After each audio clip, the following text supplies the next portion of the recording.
live here from Mike Carter Field in Tyler, Texas, as we get ready for this non-district affair between the Tyler Legacy Red Raiders and the visiting Dallas Sunset Bison. I'm Reese Landon, joined to my left today by Herman Howard as we get ready for this one. And Herman, Tyler Legacy, they've at least clinched a chance at a playoff spot. They've got to wait on some other stuff to happen in district play. They can't really control it right now, but they did their part. They got a sweep last week against Forney, and they're kind of just gearing up, I guess you could say, towards a potential tiebreaker game against North Forney on Saturday or a playoff series in the bi-district starting next week. So these games do matter. Absolutely, Reese. When you talk about for Tyler Legacy, they played very well as of late. They have won 3 out of their last 5 and have won their last 2 in a row, and they are 6-2 at home with their overall record of 14-13 and 6-6 in district play. And they slammed Forney last Thursday by a score of 12-3, and they collected in that game 16 hits. So for Tyler Legacy on this senior night, they had 5 seniors, scholars honored earlier. And I tell you what, the high goals by the scholars, if I remember correctly, one plans to study biology in college to hope to be a doctor, and several wanted to study business management, and also several wanted to play sports, continue their athletic career. So this is a great festive afternoon here tonight at Mike Carter Field there, Reese. And for Tyler Legacy, this is a must-win game, even though it's non-district. You want to get this one on this Tuesday night. Well, got to talk about the opponent here today, too. This is going to be the first time these two teams have ever played, Dallas Sunset and Tyler Legacy. Dallas Sunset coming into this one, they are 15-14 overall. They have been eliminated from playoff contention in their district, so these are their last 2 games entirely. You'd think they're going to empty the tank. 15-14 overall. They finished 5-7 in their district. They are done after these 2. Yeah. I'm sorry, Reese, you're right. You talk about for Dallas Sunset. This is a team, they've won 8 consecutive games entering tonight's action, but compared last year to this year, they won 31 games last year, but struggled, as you mentioned, 15-14. But for Dallas Sunset, they arrived a little bit late tonight to Mike Carter Field as they went to the other baseball diamond, but we're glad that they're here, made that trip from Dallas, and we'll see how they'll be able to perform in this Tuesday night game. Well, yeah, had a little less time to warm up. They actually went to the wrong place. They went to Tyler Legacy High School instead of Mike Carter Field, so they had a little bit less time to warm up, and that's why we have the delayed start time. We should get started right around or just after 7:25 p.m. Let's go over the lineup real quick for Dallas Sunset, who is managed by Kenny Timmis, who is in his 17th season leading the Bison. Drayden Galvan, the pitcher, he'll lead off. Batting second will be Pablo Benitez, the shortstop. Then Edwin Chavez, the center fielder, who's got 10 home runs this year. He bats third. Josue Martinez, he plays third base and cleans up. Aaron Chavez at second base, bats fifth. Gerardo Martinez at first base, batting sixth. Batting seventh and left, Julian Lopez. Batting eighth and catching, Anthony Chavez. And batting ninth in right field, Davion Mitchell. We're going to step aside. We'll get you the starting lineups and everything that we'll have here tonight on senior night from Mike Carter Field here in Tyler. You're watching Tyler ISD Athletics presented by Wagner Cadillac.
We're back here from Mike Carter Field as we get ready for first pitch. Tyler Legacy and Dallas Sunset, two teams who've never played before, squaring off on this Tuesday night. Calvin Rippey to the mound, and Herman, to say he was good on Tuesday, that'd probably be about as big of an understatement as you can make. Absolutely. When you talk about Calvin Ripley, what an amazing performance last week. He pitched a complete game, 7 frames, only 63 pitches, totally dominant. Only a sophomore, Reese. That's so amazing. The left-hander, 3-3 on the year with a 1.37 earned run average. He was outstanding last week, and also when you talk about that ERA of 1.37, only a sophomore, that is incredible.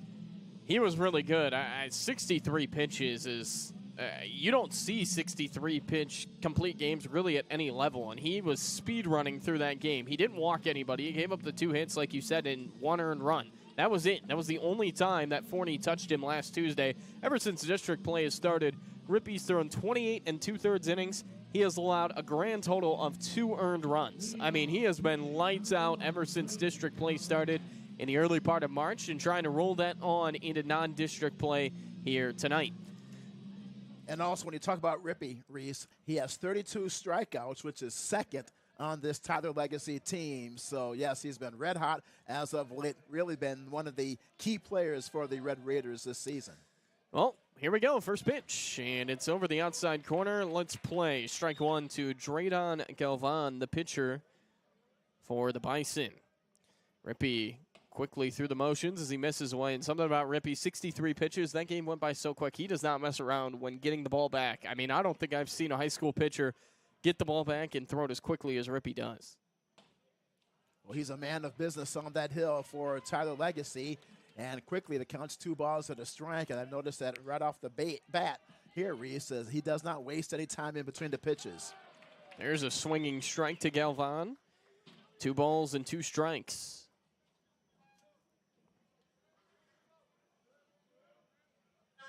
Galvan waves and misses, strike 3. Rippey disposes of the leadoff man for the Bison. There's 1 down. Well, Reese, this game is important for the Red Raiders tonight because if they win on this Tuesday, they can maintain the possibility to advance into the playoff spot in the district if all goes well for them. So even though this is a non-district game, this is a critical matchup for the Red Raiders. In steps Pablo Benitez, the shortstop. Wave and a miss. Bison trying to make contact with the ball early. Rippey right over the inside corner, and he is quickly ahead of Benitez, 0-2. Into the driver's seat, the 0-2. Put him away. High fastball, Rippey, back-to-back strikeouts to start this one. My goodness, Rippey with that high outside heat away from the strike zone. Benitez, he chased it, and he swung and missed that one. So quickly, 2 up and 2 down. Very impressive for Rippey so far in this game. Well, now he'll deal with Edwin Chavez, left on left, as the first pitch is a swing and a miss. Chavez, 10 home runs this year. So certainly a big bat at the plate and something that Rippey's going to have to work with. He's got a couple of swings and misses right away, though. Working quickly as always. Rippey back to it. The left-hander turns it in. Swing and a miss. How about that first inning? Wow, great way to start for Rippey and for the Red Raiders of Tyler Legacy. Outstanding job. 3 up, 3 down, all via the punch-out. We're through a half inning, no score. You're watching Tyler ISD Athletics presented by Wagner Cadillac.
to Kelly Community Federal Credit Union, serving Smith County families for over 60 years. Whether you live, work, or worship here, we are your local financial partner, offering personalized banking solutions from savings and checking accounts to auto loans, mortgages, and investments. We're committed to helping you achieve your financial goals with competitive rates and convenient services that make it easy. Experience banking locally with us at Kelly Community, where we care for you like family. We're back here from Mike Carter Field as we get ready to start the bottom of the first inning. Red Raiders coming to the plate, and as they do come to the plate, Herman, why don't you take a peek here at this Tyler Legacy starting 9. Okay, that sounds great, though. Thanks again, Reese, for everything that you've done this season. And for Tyler Legacy, the home team, they are 14-13 on this season. So McKinney will lead it off. He will play in left field. The center fielder, Hotman, bats second. Garner, the first baseman, hits third. Zips, the designated hitter, bats in the cleanup spot. Habel, the shortstop, hits fifth. Walker, the third baseman, bats sixth. Felton, the catcher, hits seventh. Kimmel, the second baseman, bats eighth. And Harrison, the right fielder, will hit in the ninth spot for Tyler Legacy. They are 6-2 at home. They have won 2 in a row and have won 3 out of their last 5. Well, here comes Garner McKinney. The senior will start it off for the Red Raiders. Bottom of the first inning, no score here from Mike Carter. McKinney standing in against Draydon Galvan as the first pitch is at the top of the zone, strike 1. Galvan will go to work, the senior, against another senior in McKinney. 3 strikeouts in that first inning for Calvin Rippey. Now the offense trying to give him a lead. McKinney sprays this one back through the box. A sliding stop by the second baseman, Chavez. Can't field it cleanly. He wasn't going to have a play anyway. That'll go down as a hit. And for Garner McKinney, 29 games. He's been on base 29 times. Nice hit there by McKinney to the right side of the infield, but Chavez was unable to pick up that baseball. Results in an infield hit, and for Tyler Legacy, off to a 5 set on offense. Leadoff man on. Here's Payne Hotman, who we'll get to in just a second. He had a Herculean day last Thursday. Now the team's leading hitter overall, hitting .338 coming into tonight. Well, Reese, when you talk about Tyler Legacy for this season, 3-3 in this month of April, 6-5 in March, and 5-5 to open their season in February. So perhaps a little bit more consistency, what was needed for Tyler Legacy, but they're able to pick up the pace as of late. McKinney going first pitch. Didn't get a great jump, but the throw tails, and he's in safely at second. Stolen base. Just like that for the Red Raiders, they have a runner in scoring position early in this bottom half of the first. So if Hotman's able to bring in a single, that would score McKinney from second base. So McKinney in the scoring position. The count 1-0 here on Payne Hotman.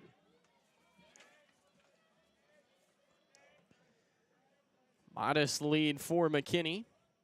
Hotman watches one at the bottom of the zone. Strike 1. All right, let's take a peek at Payne Hotman here in just a second. Once our, well, maybe our clip doesn't want to load right now, but we'll get to it at some point today. Hotman watches that one down. All right, now we got some time to get to it. Let's take a peek at Payne Hotman. This was on Thursday against Forney, 4 for 4. He scored 3 runs. He drove in 2 runs.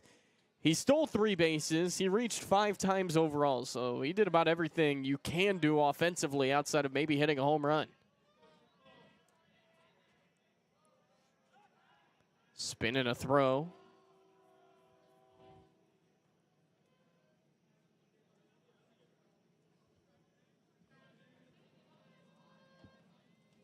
Garner on deck. Tyler Legacy trying to will their way onto the board first.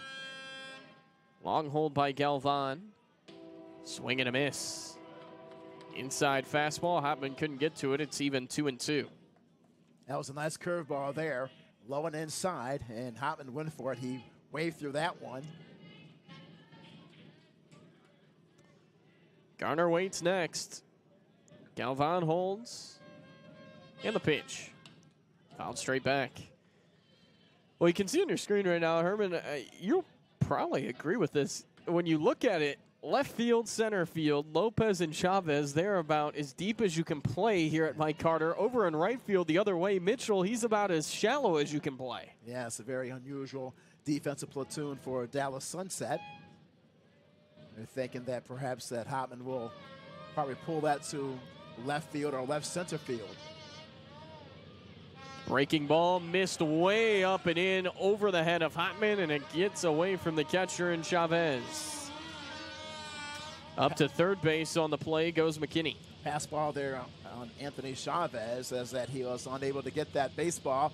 It just goes all the way to the backstop, and that allows McKinney to advance all the way to third base. Can probably hear the train rustling by. Tyler Legacy with a man on third and nobody out here in the first inning.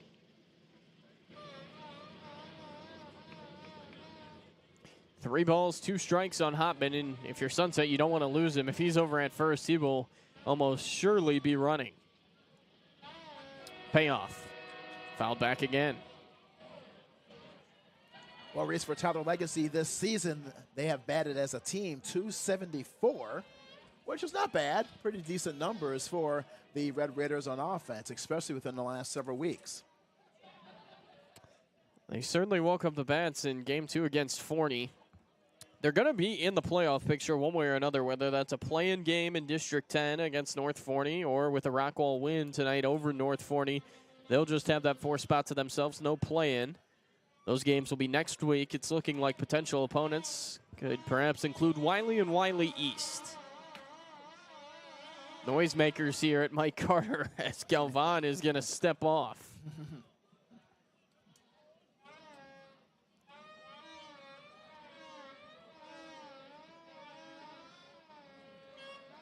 Three balls, two strikes. Eighth pitch of the at-bat. Ball 4, he missed away. First and third here for the Red Raiders. Nobody out in the inning.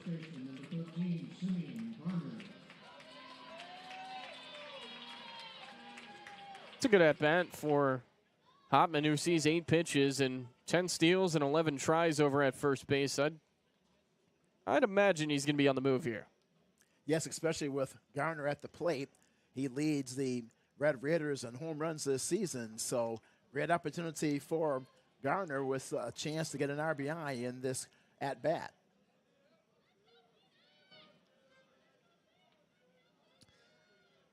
Garner, one of the 5 seniors, all 5 in the lineup today as usual. Pick over at Hotman.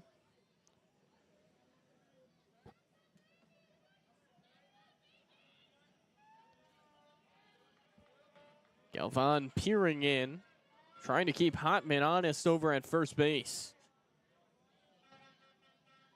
First pitch he's not running as it misses in. Well, Galvan, he's in an early jam, Reese. No outs, runners at the corners with the big-time hitter for Tyler Legacy at the dish. Yeah, Simeon Garner on the year, 4 home runs, 10 total extra base hits. He's knocked in 21. There goes Hotman. Swing and a slow grounder down to third. The only play will be to first. Martinez picks up and throws in time. Hotman slipped around second, and he's just barely safe back in at second base. And whoa, what do we have here? Hotman's going to go to third. Yeah. Do we have defensive interference? It's got to be defensive interference. Hotman is up to third base. The run does score in the play, so it'll be RBI number 22 for Garner. And with that, Tyler Legacy now a runner back over to third base. That had to be defensive interference. Yeah, you're right about that there, Reese, because that with that play, that interference, that really helped out for the Red Raiders as Hotman advances to third base. So great opportunity with only 1 out. That's the big part. Garner is out on the play, but he picks up the ribby. Here's Cale Zips. Breaking ball just high, ball 1.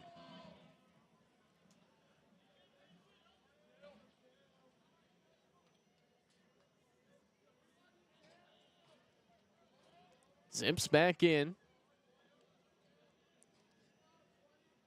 Long pause by Galvan and brings it in. Down and away. 2 balls, no strikes. This is a great opportunity for Zips, the designated hitter, to make contact, especially with Hotman at third base early in this game. If you want a free swing, it would be right here. 2 balls, no strikes.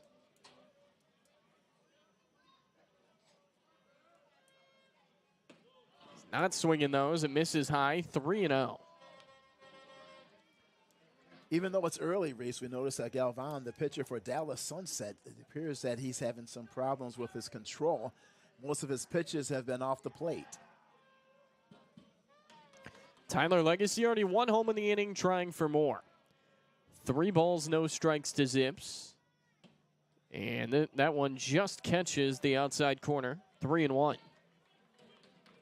He needed that pitch, Galvan, Yeah. because that would have set up runners at the corners.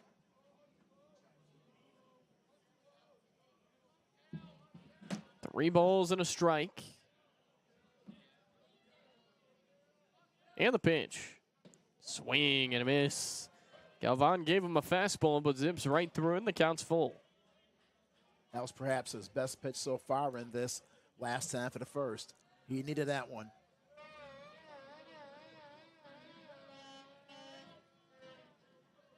Hyman still off of third. The outfield plays deep. 3-2. Swing and a miss. Galvan battles all the way back from down 3-0 in the count and punches out Zips. There's his first strikeout. Once again, that was perhaps maybe a pitch for Zips. He should have let that one go by because that was a fastball high and inside at the letters, and Zips, the DH, went for that, so he was swinging for the, perhaps in the power alleys to try to bring that run home, so that would have easily would have been ball 4. Nolan Habel, who had a couple of hits last Thursday, drove in 3. He's into the box. First pitch down and away, and it gets away from the catcher in Chavez. Hopman will score standing up, 2-0 Red Raiders. Easy run there for Tyler Legacy. Once again, the pitch goes all the way to the backstop, and Hopman scores from third base easily, and as a result, put the Red Raiders quickly up by a score of 2-0. Another wild pitch, pass ball, whatever you want to call it. That enables the run to score. So Habel now with the bases empty.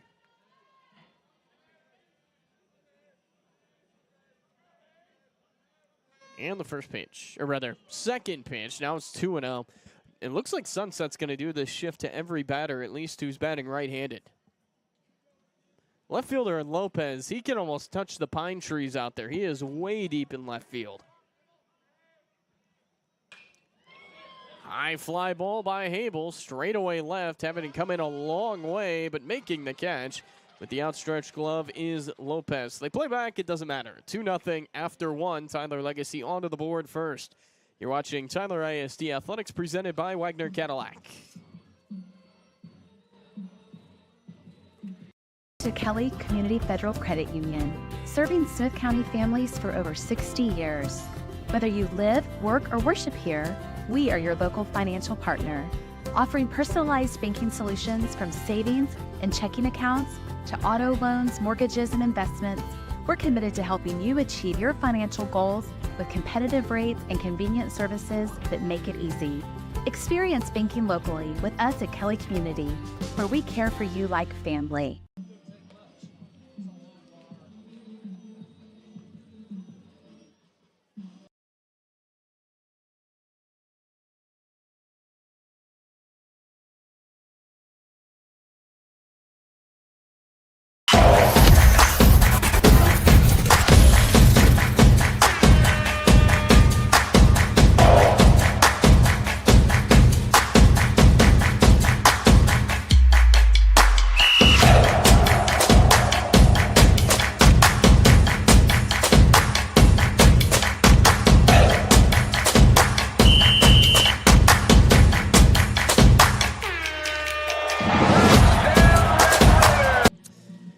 Here from Mike Carter Field, Josue Martinez will lead it off here for the Bison as we get ready to go in the top of the second inning. Herman, that first inning, Calvin Rippey had it all going.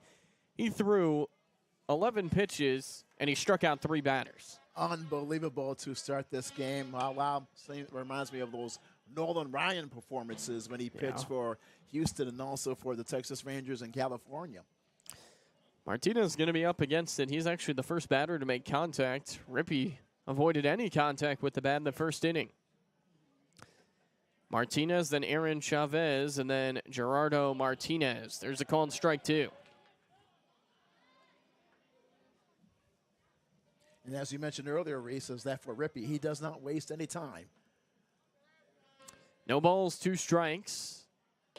Just missed away. Score update over in Heath. Rockwall Heath can clinch the district outright with the win tonight. Surprising score to start that game. It's 3-1 Forney. Yeah. Forney currently in last place in the district with just 2 wins. Ground ball right back where it came from. That's into center field. So Sunset does get to Rippey. A leadoff single here for Martinez, the first hit of the game for the Bison. Perhaps that is a confidence builder for Dallas Sunset to get that leadoff single by Martinez, so they have that runner on first base. So man on, none out for Aaron Chavez. Not much of a lead at all for Martinez over at first. Foul ball back.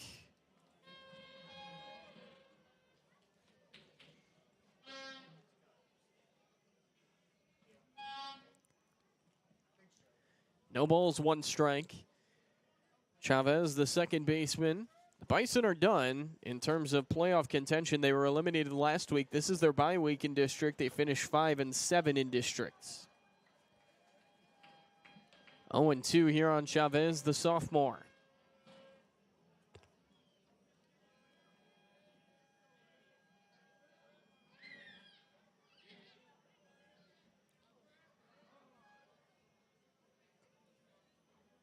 Time called.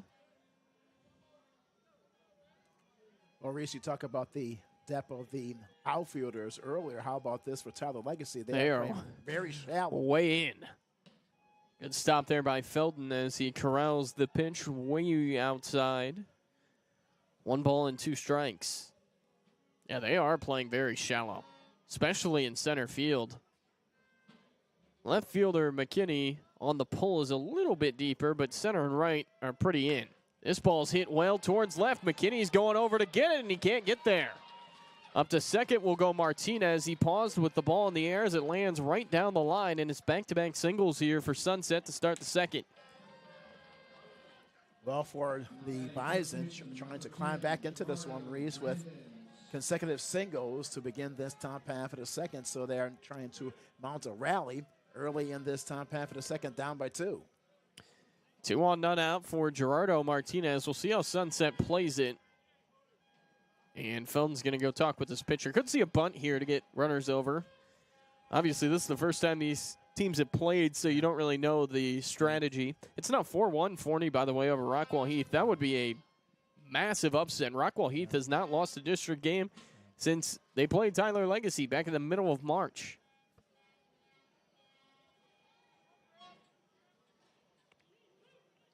And for Tyler Legacy, when you talk about their season, we mentioned earlier, March, that was their best month of the campaign. They were 6-5.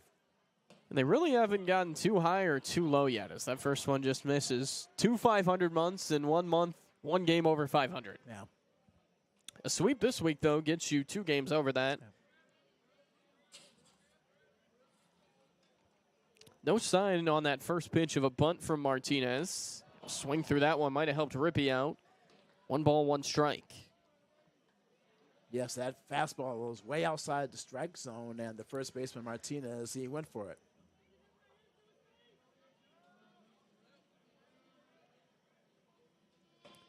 Another wave and a miss. Remember, he's gotten plenty of those here early. Trying to find the first out of the inning, though. 1 ball, 2 strikes.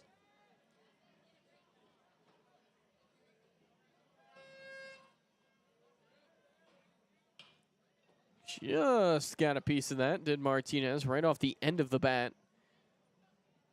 Keep it right here, 1-2. Well, Reese, you talk about that up and down season for the Red Raiders. Well, they did have a 4-game losing skid earlier in the campaign from February 27th through March the 1st, but they were able to right the ship, as you mentioned earlier, with that above 500 record in the month of March. 1 ball, 2 strikes. Here's the pitch. Called strike 3. Didn't think it was going to be initially, but it is called a strikeout, and Martinez is down looking. And for Rippey, that is punch out number 4 in this early action. Well done. That's a big out right there. You needed to get that first out, and now for Tyler Legacy, they could perhaps work on a double play to return to side. One out as the first pitch here to Julian Lopez misses away. 4 strikeouts now for Rippey.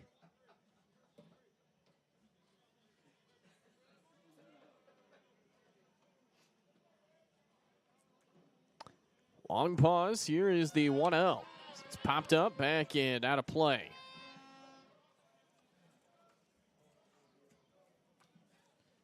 One ball, one strike. So Rippey, 4 strikeouts so far. That was his first looking. All the outs he's recorded have been via the strikeout. Sunset, though, threatening here in the second.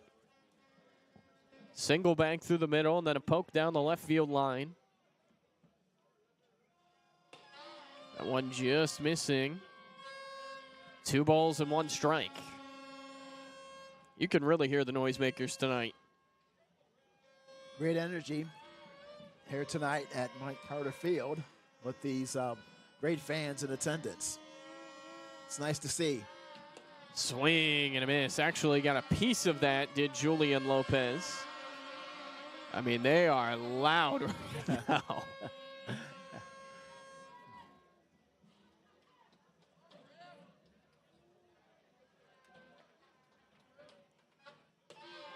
Called strike 3. Got him over the outside corner. Lopez punched out looking, and back-to-back punch-outs for Calvin Rippey. That's number 5 for the sophomore. Very impressive, Reese, in this early going. See the punch on your screen there, right over the outside corner to get him.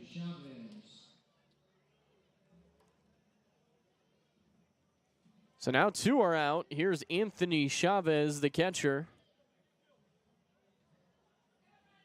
The infield can play back now.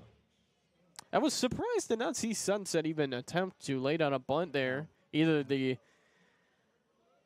third batter of the inning in Martinez or fourth in Lopez. Neither of them tried it, as there's a called strike 1 to Chavez. Especially down that third base line, since Walker is playing so deep at the hot corner position for the Red Raiders.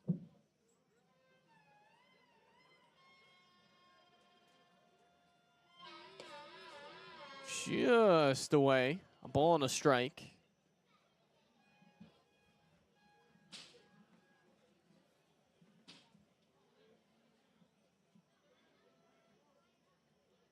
Rippey, a couple of checks on second as he finds the bottom of the zone. Strike 2. I've said that several Rippey starts this year. When he's at his best, he's finding the bottom of the zone consistently. Really, both him and Jaden Davis, when they're at their best, they do that. I mean, it makes sense. You keep it away from the happy zone upstairs. One fouled straight back. 1 ball, 2 strikes. Yes, but since in this top half of the second, Reese, he allowed back-to-back hits to begin the frame, but since then has punched out the last 2 batters. 1-2. Away. Rippey's had to work for it this inning. This next pitch will be his 25th of the inning, but he's nearly out of the woods. He needs another strike on Anthony Chavez. This ball's hit over towards second. Kimmel gathers. Kimmel fires in time, out number 3. I'll take things now on to the bottom of the second inning. We're actually going to step away here for a minute and restart some things, at least connection-wise, but we'll be right back for the bottom of the second. You're watching Tyler ISD Athletics presented by Wagner Cadillac.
back here from Mike Carter Field. Hopefully you're not experiencing the bug that we had going. It looked like it was kind of going in and out on our feed here. Hopefully that is fixed now.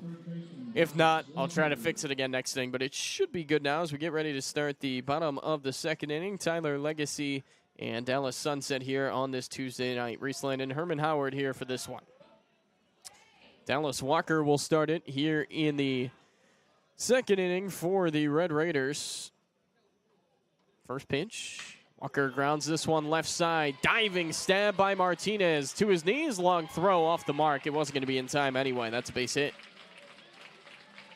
Nice attempt there by Martinez. He dives to his left between third base and the second base area, but his throw was not in time, but a good effort nonetheless, and an infield hit single for Walker. And once again for Tyler Legacy, they have their leadoff runner on.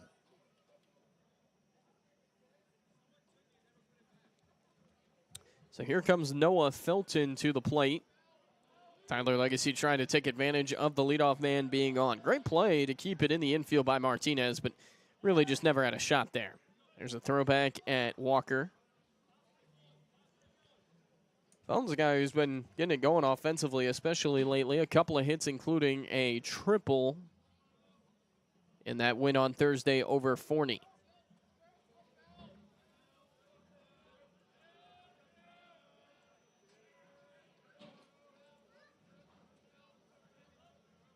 Felton swings and taps this one foul right around the plate. It's 0-1.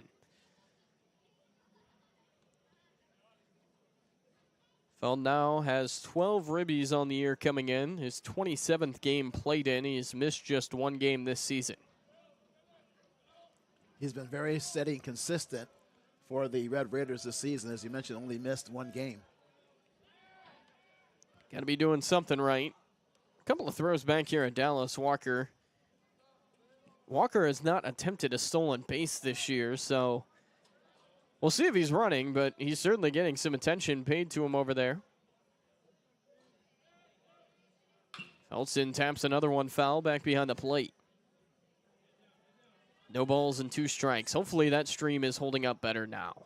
It should be, and I think it is, judging by the viewers that we're up to now. No balls, 2 strikes. On deck, Cole Kimmel. Runner goes here. It's a tapper down to third, and it's a good thing he was moving. Might have been a double play. Instead, Martinez will toss across in time. 1 out.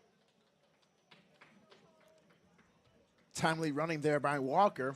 He races down to the second base bag, and as you mentioned there, Reese avoids a double play. So for the Red Raiders, 1 out with a runner in scoring position, and they are in pretty good shape here in this last half of the second.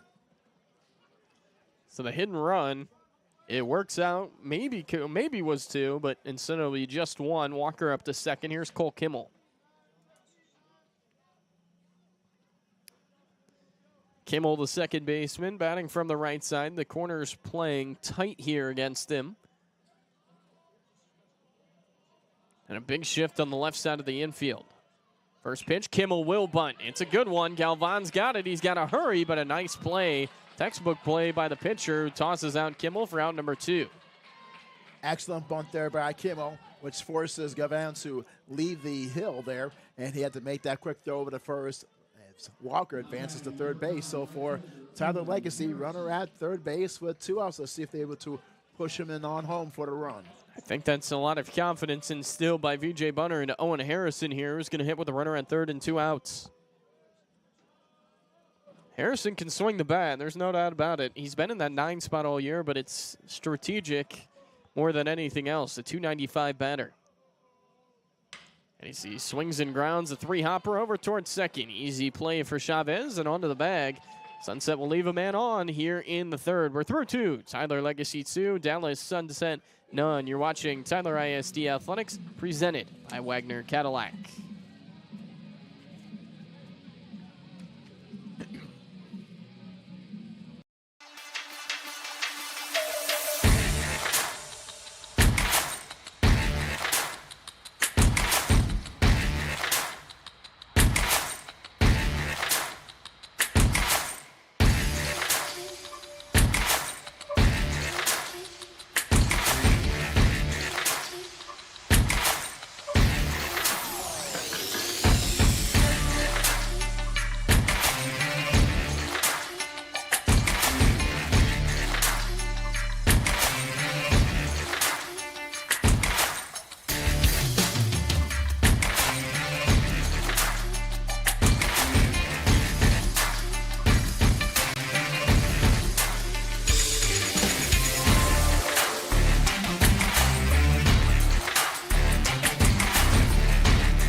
Davion Mitchell will start things off here for Sunset as we get ready to go. Top 3 from Mike Carter Field in Tyler. Herman Howard to my left. I'm Maurice Lannon.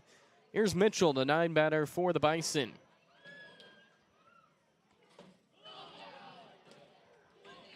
Nothing in 1 here on Mitchell, the right fielder. His first tax, 9-1-2 due up for Dallas Sunset, who threatened in that second, Herman, but they couldn't find anything as a way of runs. Yes, because Calvin Rippey, so far tonight, he has retired 6 out of 8 batters with 5 Ks and 2 frames of work. So he's been stellar after those 2 hits he allowed in that top half of the second.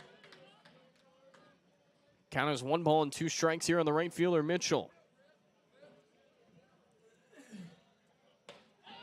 And Calvin Rippey's got it going here tonight. Another punch out for the sophomore left-hander. Make it 6 of them now on the night in just 7 outs.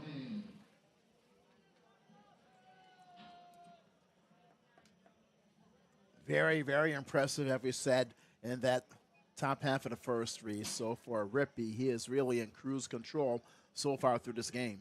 He's already tied a season high with 6 strikeouts.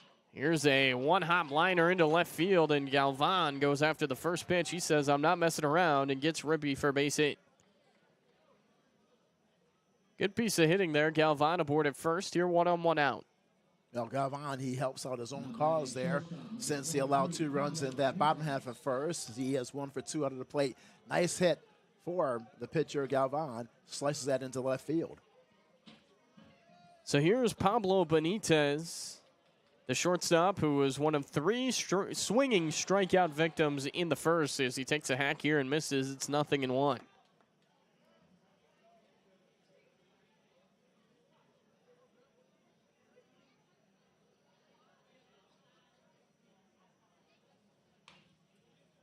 And now he's down 0-2. So Rippey's in the driver's seat. You think he messes around or goes right at him? I think he'll go right at him because that has worked well for him throughout this contest, especially he has mixed up his curveballs with his fastballs so far tonight.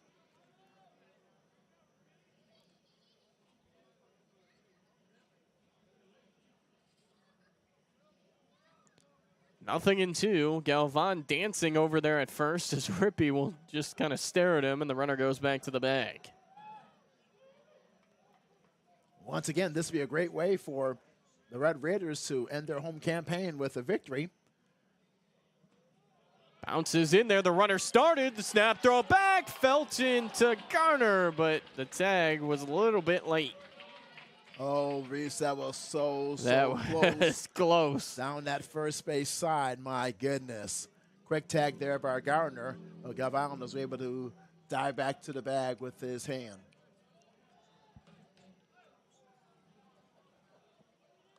We talked about for Tyler Legacy, if they win tonight, they will improve to 7-2 at home this season on this senior night. Yeah, they've been very good overall this year at home. This ball's popped up in the air and out of play. Thud onto the bleachers. Well, Reese, while we have a quick moment, of course, today is April 22nd on this day in baseball history. How about this? Back in 1915, the New York Yankees, they wore their pinstripes for the very first time back in 1915 on this day. Pretty recognizable. Yes. Runner goes. The pitch misses away. A heck of a throw by Felton, and Galvan is dead meat at second. That was on a rope from Noah Felton down to second base. He easily throws out the runner, Galvan. No replay. We're still working to it as we had to restart things after the second inning, but what a throw by Felton. Yes, outstanding strike. Nabs Galvan. He did not have a chance at second base for the second out in the frame, so you get that lead runner out, and as a result, the bases are clean. 2 balls and 2 strikes.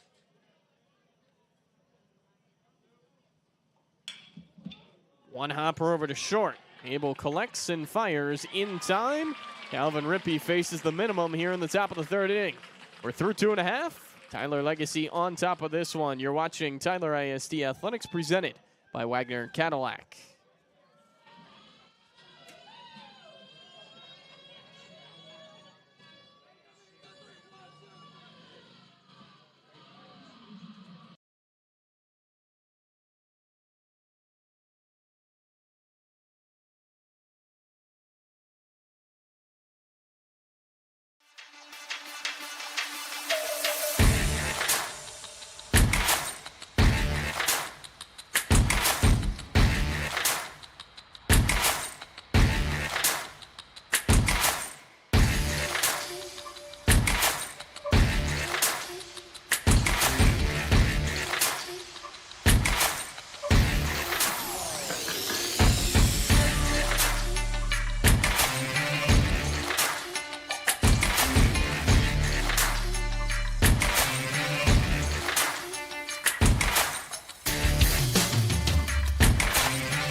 Back here from Mike Carter Field, we get ready to start the bottom of the third inning. Sunset's out, hit Tyler Legacy so far, but the Red Raiders on top 2-0. We have the second. We might as well get into our baseball trivia here tonight. And today's question you'll see on your screen right now. Who are the two National League teams that only play in one World Series? One of them I'll give you. It's the Rockies. Okay. They played one in 2007. Was that 2008? Oh, it was either 07 or 08 against the Red Sox. Anyway, they're one of them. Who is the other one? Is it A, the Brewers, B, the Padres, C, the Diamondbacks, or D, the Pirates? Once again, which are the two NL teams to play in only one World Series? The Rockies are one of them. A, the Brewers, B, the Padres, C, the Diamondbacks, or D, the Pirates? Answer here in a couple innings, and I'll give you a couple of seconds. Let that marinate. Okay. That's a good one there, Reese. Yes. Garner McKinney, who led the Red Raiders off in the bottom of the first inning with a base hit. He's at the plate as he watches ball one. Once again, those options. Brewers, Padres, Diamondbacks, Pirates. Who is the other team to only participate in one World Series? Kenny watches a high ball that time. It's 2-0. If I throw my hat into the ring on that one, Reese, I'll have to say the Padres. You go with Padres. Okay. I think it was like in the late 90s. I remember the one in the late 90s. Yeah. I do remember that one. I think that's when they still had Tony Gwynn. Yep, Tony Gwynn would have been on the team. Yep. Yeah. Kenny hits this one in the air, shallow right center field. Coming on is the triangle, and making the catch be the center fielder and Chavez for out number one. Have you noticed, Reese, that quietly Galvan, he has retired the last four Tyler Legacy batters after he surrendered that hit to Walker in the last half of the second, and then they scored 2 runs, of course, in that bottom half of the first to take a 2-0 lead, which is where we stand. Here's Payne Hotman, who walked and came around to score in a wild pitch his first time up. Trying for more here. First pitch in there for strike one. Hotman's a guy who's going to get on base, and his district play has started to heat up. He's been on base as much as anyone. And nearly nipped that time by a back foot breaking ball. 1 ball and 1 strike. The slash line for Hotman, mighty good. 338, 465, 387. It's good for an OPS that is well above 800. One shot in the air, third base side, out of play towards the parking lot. I hope you parked a decent amount away. Yeah, actually, this time, Reese, I parked down the line. Same with me. Right side. Yes. I go right behind. Well, nobody's here to see it, but right behind the big bleachers down the first base side. That's probably the most cover I'm gonna get.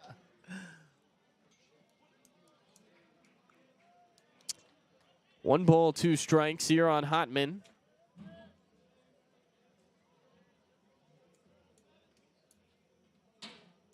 From the line, here's the pitch. Jam shot, pop up, third base side, long way to go. It's Calvon. He gave it an attempt, don't put it that way. Yes. Wasn't particularly close to it, but he was hustling. Capital E for effort there for the Dallas Sunset pitcher. I mean, he dove to the ball about 20 feet away. Sure did. You can catch a little bit on your replay there. I mean, he was nowhere near that ball. Looked more like a Pete Rose head-first dive there. 1-2 on Hotman again. He saw 8 pitches in his first at-bat. Well, Reese, speaking about the Reds. Maybe a little bit of a slip on that one. Speaking about the Reds, they've played well. They're off to a pretty good start, aren't they? Well, they lost again to the Marlins tonight, like 5 minutes ago.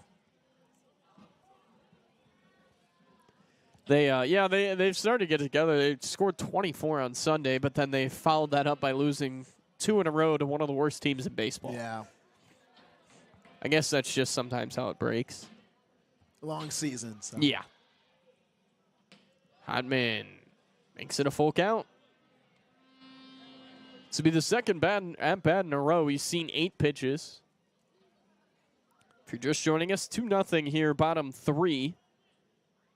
Tyler Legacy on top of Dallas Sunsets.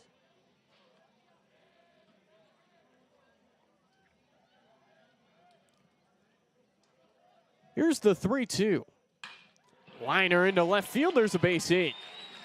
To Hopper. Hotman's got his first hit of the day, his second trip to the bags. Nice swing by Hotman. He levels at the plate and just whips that into left field. And for the Red Raiders, that is hit number 3 in the game for them. Well done. So here's Simeon Garner, who drove in a run his first time up on a ground out to third. He'll hit with 1 on and 1 out. Well, Reese, you talked about that game Thursday win for Tyler Legacy when they hammered Forney 12-3. That was a game in which they pounded out 16 hits. Incredible. Great offensive display by the Red Raiders last Thursday. And you talk about the early baseball season. Well, how about this, Reese? How about both New York teams? They are currently in first place, the Mets and also the Yankees. Simeon Garner, I know you weren't here for it, but you should have seen the bunt he laid down. Bottom of the first inning with 2 on. He laid down a perfect bunt down the third baseline to bring in a run. Hotman stealing. He's into second safely. It's a wild pitch. And no throw, obviously. That's about the third time we've seen wild pitches so far by Galvan, which has benefited Tyler Legacy. And then as a result, Hotman, he scoops over to second base in scoring position. So Garner with the man in scoring position, now 22 RBIs on the year after he drove in 1 his last time up. A homer would tie him with Cale Zips for the team lead. He's hit 4 of them this year. Somehow I've missed every single one. I haven't been in attendance, so maybe I'm the bad luck. Maybe he'll turn the page. Here's a hot grounder off the glove of Martinez as it caroms into shallow left. Lackadaisical hustle from Benitez, and Hotman's going to score easy. Well, that's a perfect example right there. Just to play all out, and Benitez was a little bit lapsed on that play there, which results in a run scored by Hotman and for Tyler Legacy up by a score 3-0. Either way, I don't think he would have had Hotman, but he wasn't really hustling towards the ball, and it enabled Hotman to score very easily around third. He just never stopped running. It won't be a hit for Garner, although he hit the ball very hard. And Martinez, that is about as tough of a play as it gets on the short hop. That will be an error.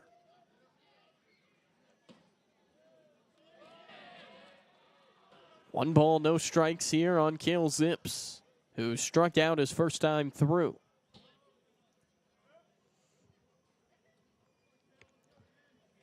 (3-0) Tyler Legacy in the bottom of the third inning. It'll be an unearned run against Galvan. Inside, 2-0. This is a great opportunity for the Red Raiders, Reese, with only 1 out, to try to pile some more base runners on, to try to blow this game wide open.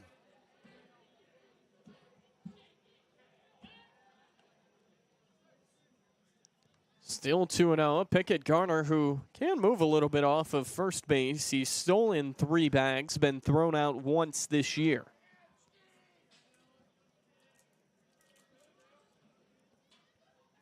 (2-0). 3-0.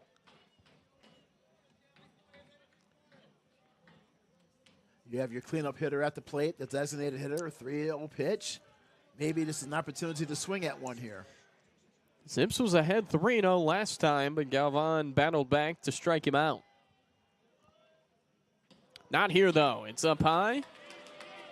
All 4. Zips will scamper over to first. Garner to second. And it's 2 on. Still just 1 out in the inning for Tyler Legacy. Here's Nolan Habel. 3 in a row have reached. Second walk surrendered by Galvan. And with that, Kenny Timmis is out to the mound for Sunset. There's been nobody throwing in the bullpen. Maybe this is a quick conversation, Reese, about control for Galvan to settle down and just try to throw strikes down the middle of the plate. Infield talks it over, and Timmis will give his pitcher a pat on the back and get ready to go back to it. Timmis is a veteran head coach for Dallas Sunset. He has over 700 wins, a very incredible and also a legendary coaching career. Haven't all been at Sunset, but he's been around for quite some time. 17 years at Dallas Sunset. Here comes Habel, who flew out to left center field his first time up. With the outfield playing so back, Habel isn't really a home run hitter. He's more of a line drive, get the ball hit hard somewhere in front of an outfielder. This could play to his advantage. He swings and fouls that first one back. 0-1. Maybe since the infielders are all deep, maybe a great opportunity, Reese, to lay down a bunt down either the third base line. It would catch him by a lot of surprise. I'll put it that way. The third baseman, and Martinez, is about 4 steps back behind the bag.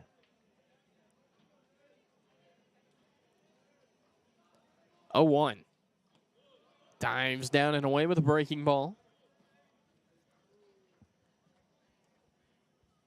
Working to get a score update from North Forney as we speak.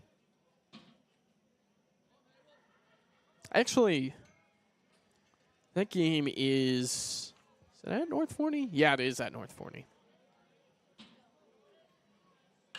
Habel hits this one in the air, straight away center. Barely having to move is Chavez. He'll make the catch.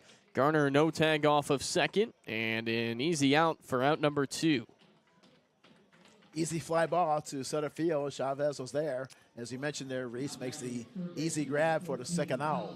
So for Tyler Legacy, they still have a chance to punch in a run with runners at first and second.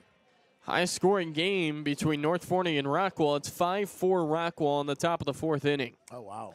A Rockwall win. Tyler Legacy has sealed their ticket to the District 10 playoffs in 6A.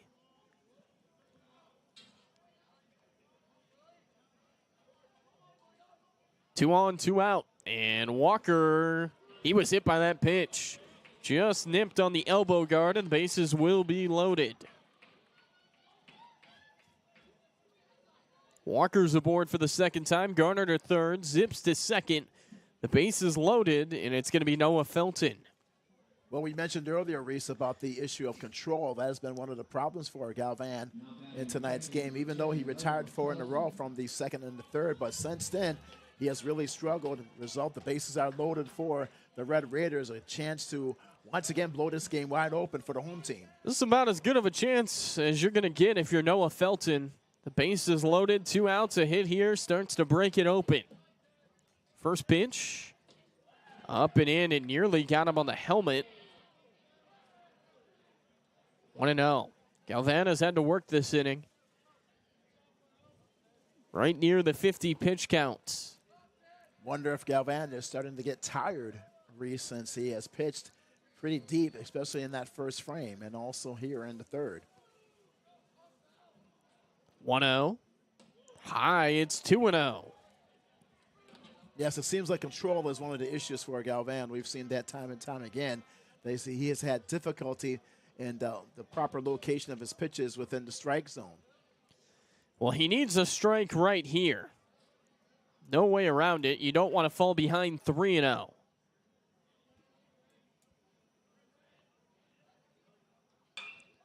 Fly ball down the right field line. That ball's well foul.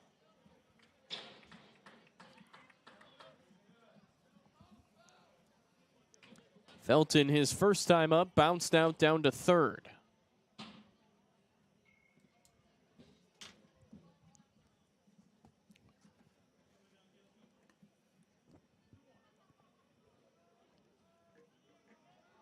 The runner over at third, Garner. At second, Zips. Over at first was Walker. Check swing. Did Felton commit? Yes, he did. No appeal necessary. Galvan's evened it. 2 balls, 2 strikes. Galvan needed that one. That was a pitch there, Reese, that was low and outside away from the strike zone. He's evened it back up.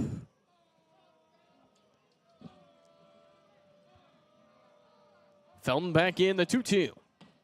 And it goes away. So now if you're Sunset, you might think about shading towards the gaps. Runners will get a head start here. A base hit's going to score 2 easy. Something to the gap, something down the line, probably scores all 3. Payoff pitch. There go the runners. Hit in the air, right field. Backing up and having it in his sights is Mitchell. It gets away from him and circles down. All 3 runs will score. Felton off for third. He's in there standing. It'll be rolled a hit, never touched, and it's 6-0 Tyler Legacy. Big time hit there by Felton, but Mitchell, perhaps he lost sight of the baseball in the lights, and it just falls behind him. All 3 runners score, and that is the big hit that for Tyler Legacy need to blow this game wide open. 6-0, and you could see right there on the replay, we'll check it one more time. There's not a whole lot of wind tonight, but Mitchell just could not find it up there as it circled down and touched the turf. So that'll double the lead. It's now 6-0 here in the bottom of the third. That's the big play of the game so far, Reese. Bases loaded, deep drive in the right field. That would have been an easy out by the right fielder, but Mitchell just lost sight of the baseball apparently, and then it falls behind him. 3 runs come on to score for Tyler Legacy. Here's a drive. Cole Kimmel, deep left center field. A long run, but making the catch is Chavez. They'll do it here in the third, but Tyler Legacy, they break it open. 4 in the frame, and we're through 3 as you can see the light show going on here tonight from Mike Carter Field. You're watching Tyler ISD Athletics presented by Wagner Cadillac.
Top 4 here from Mike Carter Field. Tyler Legacy now breaking this one open with the big 4th inning where they score 4 runs.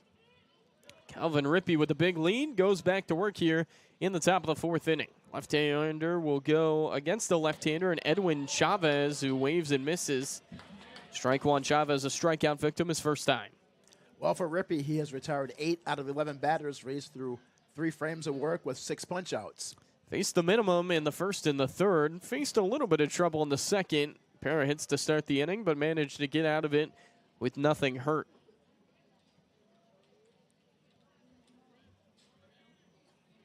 Chavez, a tapper down to first slowly as Garner will pick it up and tag the badge. Chavez did not even run to first, so he'll head back to the dugout and 1 away. Yeah, I was surprised that Mike Chavez did not run down the first base line. Regardless, you never know what could happen. Perhaps Gardner would have bobbled the ball or maybe misplaced a step there, but you have to run that thing out. So here is Josu Martinez. Ball one. Reminds me of the story when Larry Boa, when he used to be the manager, Reese, of the Philadelphia Phillies, when he would actually pull players from the game if they would not run out ground balls. Certainly a frustrating at-bat for Chavez. There's a foul ball. It seemed like he just quit after he swung the bat there. But, yeah, you just have to run it out regardless of the situation. 1 ball, 1 strike. Rippey brings it in. A lot of arm side misses tonight. He's not going to throw a 63-pitch complete game here tonight. He's already at 54, but no runs yet allowed. Reminds me of Pete Rose, since you're a Cincinnati Reds fan there, Reese, when Rose, when he would draw a walk, he would sprint down the first base line. Just away, and it's 3-1. And Mickey Mantle gave him the nickname Charlie Hustle. So it was Mickey Mantle gave him that famous nickname. Rippey behind in the count, where he's seldom been tonight, but there's a fastball that hot in there, and it's 3-2.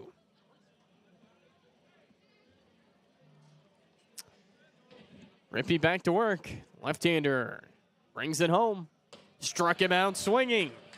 Down goes Martinez on strikes, 2 away. Boy, Rippey, he makes it look so easy, Reese. You notice that he mixes up his pitches so well and just blows by Martinez. He waves through that punch-out. That's his 7th K of the game for the sophomore.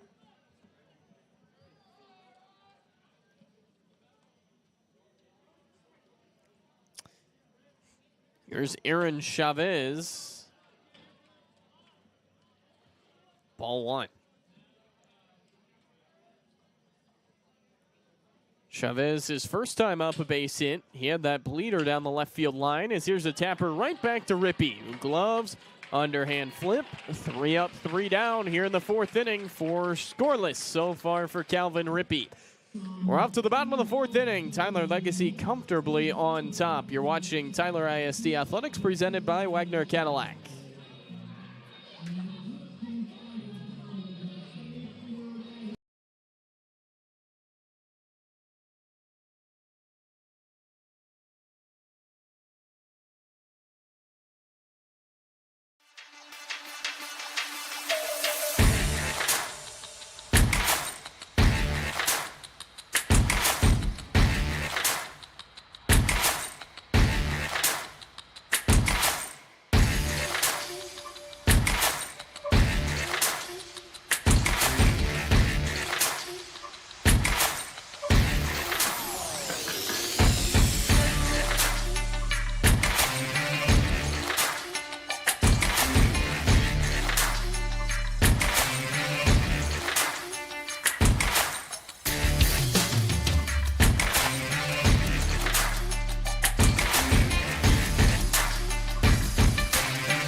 Welcome back here as we get ready to start the bottom of the 4th inning. Looks like we have a new catcher into the game, so Anthony Chavez is evidently done back there. Jose Roca will take his place, number 21, for number 6, Chavez. Bottom 4, Tyler Legacy, despite having just one more hit than Sunset, leading this one 6-0. Owen Harrison will start it off for the Red Raiders here in the bottom of the 4th inning.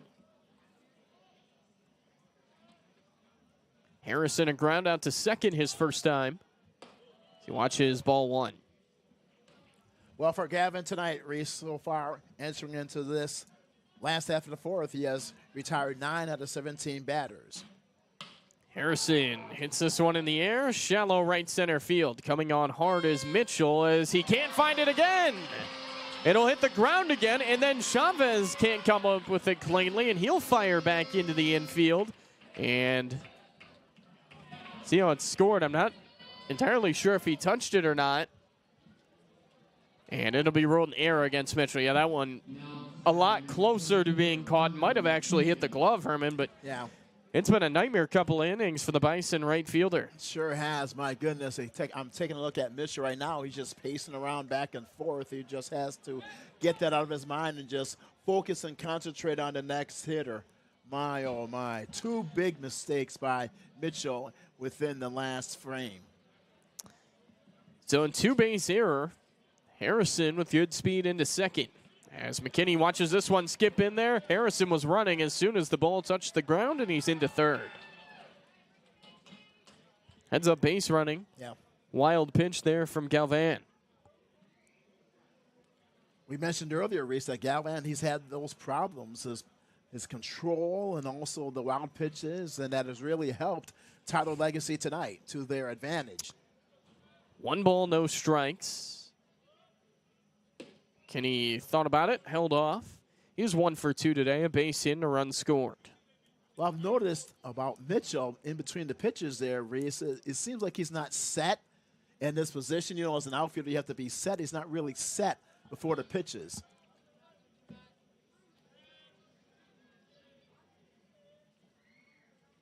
McKinney watches a called strike, that time on the outside edge. 2-1. Next is Hotman, who's reached twice today. Maybe that's just a situation, Reese, while for Mitchell or any outfielder just comes through repetition and practice. 2 balls, 1 strike. McKinney pops it up. Third base side, right near the fence, and it's just out of play. 2-2. And since for the Red Raiders, with their top of the lineup with the big hitters coming up to the plate, maybe this is another opportunity for Tyler Legacy to put some more base runners on in this last half of the fourth. Galvan's given up 6 runs, but only 2 of those were earned. None of the runs in that third inning ended up being earned. Kenny watches up and away. Count is full. Because when you look back at it, Garner scored Hotman on an error by the third baseman. And then there was 2 outs in the inning where you had the bases emptying triple. Scored 3 runs by Felton. 3-2 on McKinney. Here it is. Number off the end of the bat, and it's foul.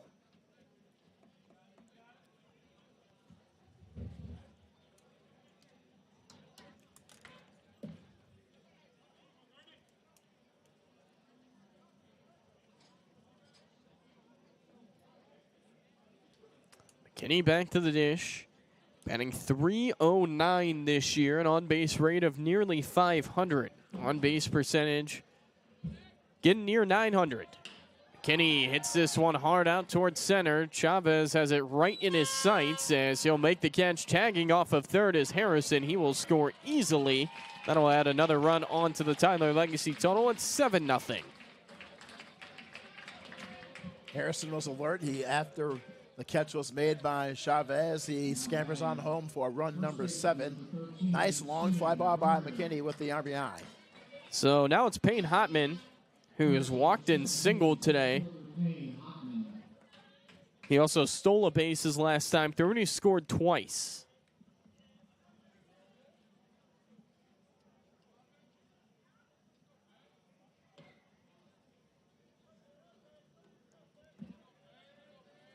Hotman in.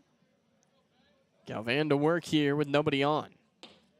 First pitch just missing, ball 1 again. A look at the numbers for Hotman on Thursday against Forney. He was the first Red Raider with 4 hits in a game this season. Drove in 2, stole 3, scored 3, reached 5 times total, and nearly hit that time. It's 2-0. Hotman, he's been red hot. You pointed out those numbers from Thursday, and also tonight he has scored twice in tonight's game, also with a single to left. Hotman, he's now ahead 3-0. Still 5-4 Rockwall in the bottom of the 5th inning at North Forney. Rockwall, they've got something to play for as well. They're trying to play probably for the 2nd seed in the district, assuming Rockwall Heath can come back and complete the comeback tonight against Forney. There's a 4-pitch walk for Hotman, who's now aboard for the 3rd time today.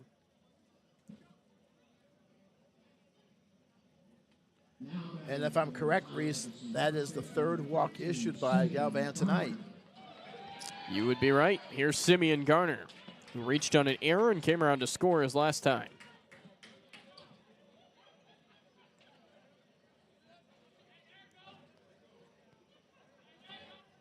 Looks like Forney's still on top over at Rockwall Heath. 4-3 Jackrabbits in the bottom of the 5th inning.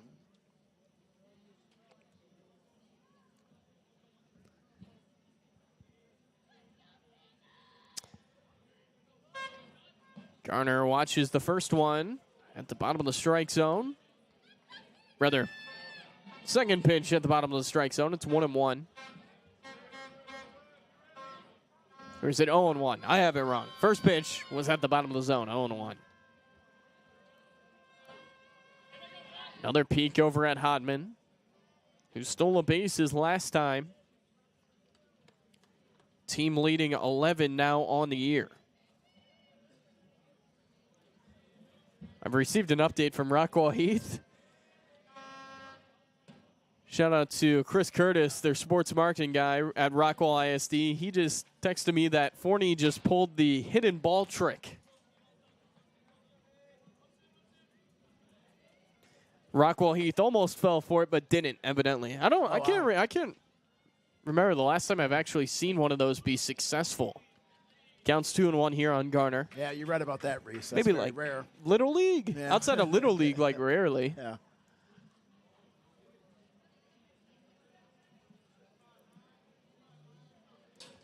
Two and one on Garner, who is 0 for 2 today. Has driven a run as well as scored a run. He's ahead 3-1. That was just the 70th pitch for Galvan, and his control starting to fade, his pitch count starting to rise. You got to think that if he walks Garner here, it's going to make Coach Timmis down in the dugout just a little bit more on the edge of his seat. Yeah, I had that feeling, especially in that bottom half of the 3rd. It seemed like he was beginning to tire.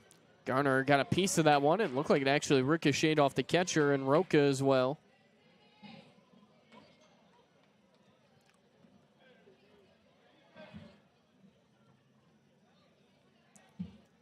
Counts full here on Garner. Zips is next.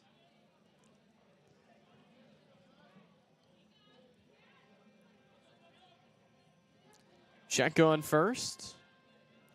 Payoff pitch. And Garner, it hit him, but he swung at it. Yeah. And that's going to be a strikeout. Mm-hmm. Did not get a piece of that. He was hit by the pitch, but he is struck out as he went after the inside pitch. So it is a strikeout. It's the 2nd out of the inning. And also for Galvan, that's only his 2nd K of the game. And looks like VJ Bunner out to ask for an explanation and maybe asking if it hit the bat at all. Short conversation. It'll stay with the call on the field. So Garner is out. Here's Zips.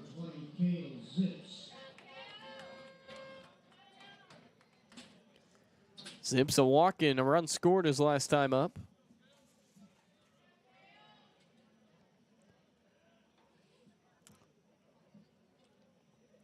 Galvan looking in. Zips watching ball 1. Tyler Legacy will conclude their regular season on Friday at Dallas Sunset. That's a 7:30 first pitch. Throw back to the bag.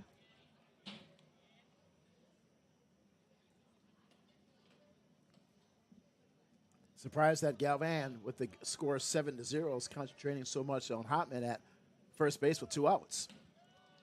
One misses. Running on the play is Hotman, who is thrown out, stealing seconds. Nice throw by Roca, the new catcher, into the game. That'll end this bottom of the 4th inning for Tyler Legacy. 7-0 after 4. You're watching Tyler ISD Athletics, presented by Wagner Cadillac.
Back here from Mike Carter Field, 7-0 Tyler Legacy, and a bit of a sloppy game so far. Tyler Legacy, 7 runs, 4 hits, no errors. Dallas Sunset, no runs, 3 hits. They've made 2 errors. We're going to have a new pitcher into the game. That's Jaden Davis. We'll tell you about him in a moment, but Calvin Rippey was really, really good tonight, effective. Yes, the sophomore left-hander in his 9th start. He retired 11 out of 14 batters tonight, 7 punch-outs, pitched in 4 frames, and no walks, and allowed only 3 hits, no runs. Outstanding performance by the sophomore Calvin Rippey in his 9th start of the season. And he has a 3-3 record and a 1.37 earned run average. Outstanding performance. You see the numbers on your screen for Rippey coming into the day, a 1.37 earned run average. Just a 3-3 record. You don't usually see that with that low of an ERA, but that'll change tonight if the Red Raiders can hang on to this one. The new pitcher in Jaden Davis throws ball 1 to Gerardo Martinez. Davis has been really good this year. His 13th appearance of the year. 4 starts. There's a big swing and a miss. Lively fastball. 2-2 record for Davis, a 3.27 ERA. He's allowed 21 hits in 33 innings. Walks have been an issue at times with 26, although they have severely downplayed in district play. He struck out 23 opposing batters, just a $174 against him. Well, what we noticed so far about Davis there, Reese, he does have a pretty good fastball there, so he can bring some heat to the plate. He is not lacking velocity from the right arm. Martinez, a late cut here. First base side, that's well out of play. There's somebody loosening their arm with a plyo band down the first base side for Sunset right now. If that's any indication that maybe Galvan is not going to be in the game much longer. Remember, he's given up very few earned runs. He's allowed 7 runs, and 2 of them have been earned. Fouled back. It's helped him stay in the game this long, despite 7 runs being up on the board for Tyler Legacy. Yes, but also the main thing that he was beginning to tire as well within those last 2 frames. 2 balls, 2 strikes. Ground ball over towards second. This would be an easy play for Kimmel, who's on to first. 1 out. Davis retires Martinez. Here's Julian Lopez. Easy play by Kimmel, the second baseman, as he receives that roller and that sidearm throw to first in time for out number 1. Good defense. Well, if you remember, we had that caught stealing in the 3rd inning where Galvan was thrown out by Noah Felton. Yep. If you go through, well, you look at it now, if you go through the last 10 batters, it's been the minimum faced. First pitch misses there, ball 1. You went 1, 2, 3 in the 4th. In the 3rd, you faced the minimum with the caught stealing after the single by Galvan. And then Rippey got the final 3 outs in the 2nd inning after 2 hits to start it. Pitching and defense, that's been the key for Tyler Legacy tonight, Reese, especially by Calvin Rippey. Rippey got out to the big start with strikeouts as we went on. He got a lot of ground balls. Quickly 3-0. That's our first 3-0 count tonight for a Sunset hitter. Julian Lopez way ahead.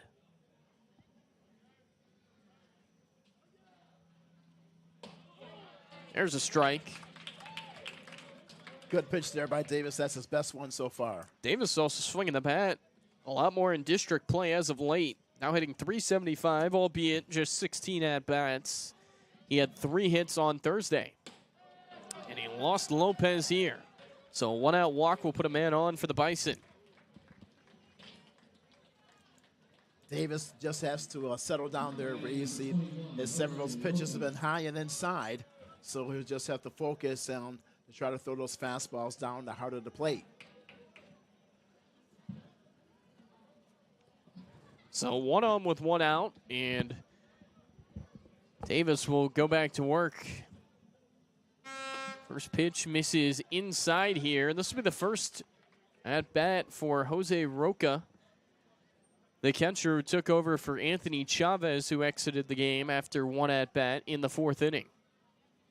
Davis a pick back towards first.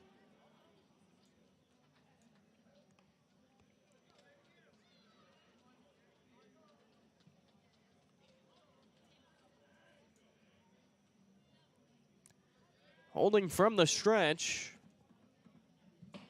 Here's a fastball at the bottom of the zone for strike 1. There you go. That's a good pitch there by Davis, who'll just have to continue to do that in this sequence against these hitters of Dallas Sunset. Another throwback. Get our trivia question here in just a few moments. If you remember that trivia question earlier, it was which 2 NL teams have only played in 1 World Series. The Rockies is 1. Who is the other? The Brewers, the Padres, Diamondbacks, or Pirates? On the hands that time and shot back to the screen. It's 1 and 2. Well, Reese, I'll stick with my first suggestion. You're going to stick with it? Yes, with the Padres.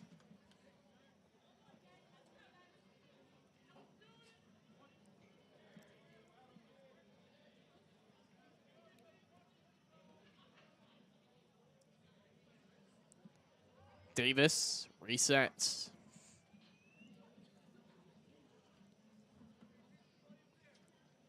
One ball, 2 strikes. Davion Mitchell is on deck. Swing and a miss. Roca down on strikes. The first strikeout for Jaden Davis tonight. Excellent pitch by Davis. That fastball was just low and away, just parted at the outside corner. And Roca, he chased that, and as a result, 2 outs in this top half of the 5th.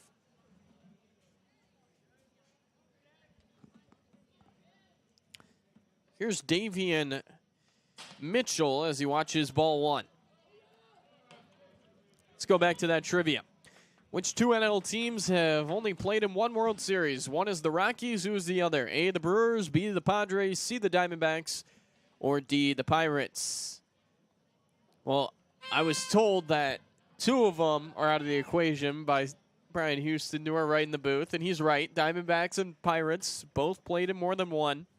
It's the Brewers. Oh, wow. Brewers have only played in 1 World Series. I wouldn't have guessed that. Yeah. I would have went with the Padres. Was it 1982? 1982. Count is now 2-1. Yeah, played the Cardinals. Yeah. They have not won a World Series. I guess I had never realized the Brewers had never won a World Series. 82, they lost in 7 to the Cardinals. Actually, they probably would have been my guess, because 98, you were right. But then I was thinking about it, and I grew up in Michigan, so I'm not a huge Tigers fan, but I obviously know about the Tigers. The Tigers won the World Series against them in 84. That's right. Yeah, that's right. Yep. 5 games. Yep. Yeah, 5 games. The Padres have only ever won one World Series game because they got swept in 98, I believe, against the Yankees, Yeah. and they lost in 5 to the Tigers. So they're 1-8. I forgot about that 1984 World Series. Davion Mitchell down swinging. So are the Bison. Out of the bullpen, Jaden Davis throws up clean 5th. It's 7-0 after 4.5. You're watching Tyler ISD Athletics, presented by Wagner Cadillac.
Bottom 5, new pitcher into the game for the Bison as we'll pick things back up. Jaden Davis is going to hit here. Looks like he's going to hit in the spot of where Cale Zips was at when Payne Hotman was caught stealing. So Zips is not going to hit for one reason or another, but it also looks like we're going to have a couple pinch hitters this inning, so that could be part of it. And Davis is going to hit here, start at the bottom of the 5th. New pitcher into the game was the guy who was playing shortstop, Pablo Benitez, as the pitcher in Galvan goes to shortstop.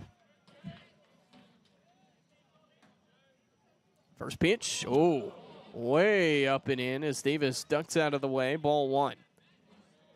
Well, Herman, you got to feel tough for Galvan, who really did some good things in this game, but he was snake bitten by a couple of errors and 500 earned runs. Yes, indeed. He, through those 4 innings of work, he retired 11 out of 21 in the game.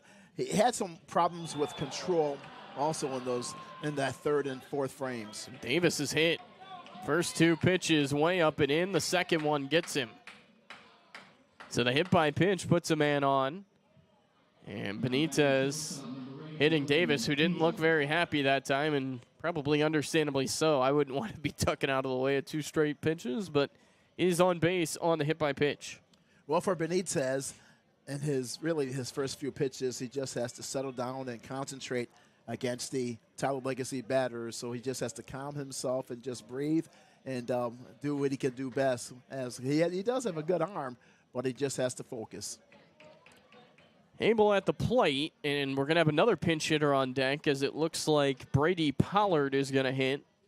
I'll let Abel watch his ball 1.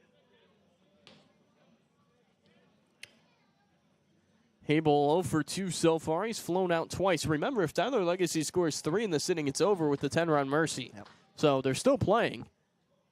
Abel with a rip into left center field. This will be extra bases. Cutting it off in the left center field gap is Chavez. Holding at third is Davis. It's a double for Nolan Habel, and Tyler Legacy has got it cooking here in the fifth.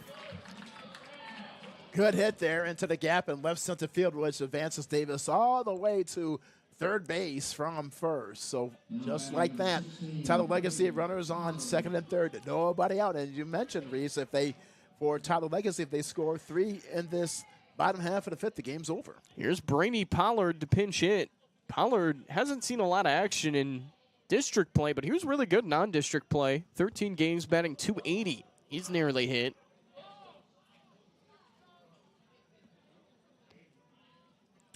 Pollard, 280, 441, 440 slash line in 25 at-bats. He's doubled 4 times. He's drove in 7. And he's hit by a pitch. Just nipped him that time. Benitez has hit his second batter of the inning, and all of a sudden, the walk-off run is over at first base. Boy, oh boy, Benitez. He has really struggled in this last half of the fifth, Reese, with that double, and then has hit 2 batters, and the bases are loaded with no one out. So the sacks are full. Here's Noah Felton.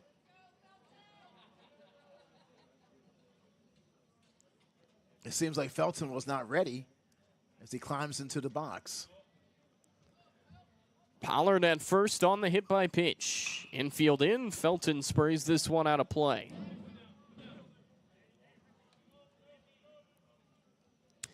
Kimmel on deck. It looks like he will hit. But after him, it appears Cody Pinkerton might get an at-bat for Owen Harrison's spot. Infield in. Felton swings and fouls it away again.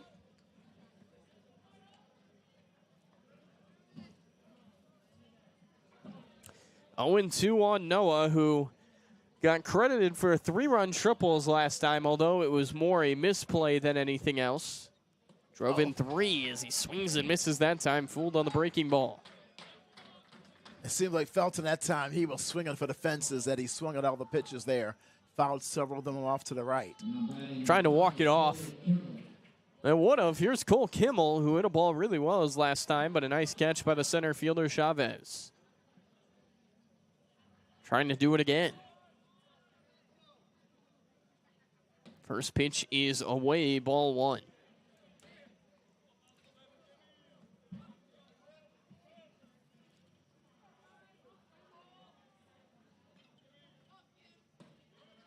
Kimmel, 1 ball, 1 strike. Well, despite, I felt like Van fell behind a ton of hitters. He only ended up walking 2 batters in the game. Right. So he was kind of effectively wild to an extent. Kimmel rips this one, just foul down the third baseline. Oh, that was so close, race down that corner. Oh, my goodness. That could have potentially done it. Yes. Would have been able to see, and Kimmel missed an extra base hit by about 2 feet.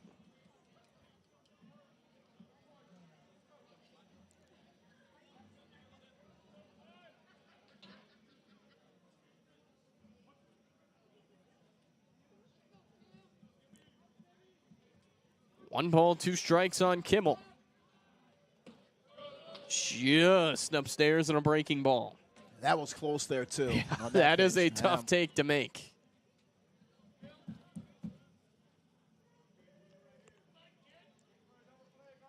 Kimmel back to the plate. Pinkerton on deck. Kimmel lofts a fly ball. Shallow left center field. Long run, and what a catch by Galvan! Oh my gracious, what a catch by the shortstop for the Bison. He prevents a couple of runs and takes away a hit from Kimmel. Yes, as he races into shallow left field, makes the catch with his back to the infield, an over-the-shoulder catch. Oh my goodness. I can't believe he caught that. Yeah. I had thought he had lost it with how he had pulled up and then was just looking back and over his shoulder. What a catch. Yes. Quickly, 2 outs in the inning for Pinkerton, who watches ball 1. This is the first official at-bat of the year if Pinkerton has a non-walk result here. 7 games played in, mostly as a pinch runner. Called strike 1. They had him loaded with nobody out, but they're in danger. is the Tyler legacy of leaving the bases loaded.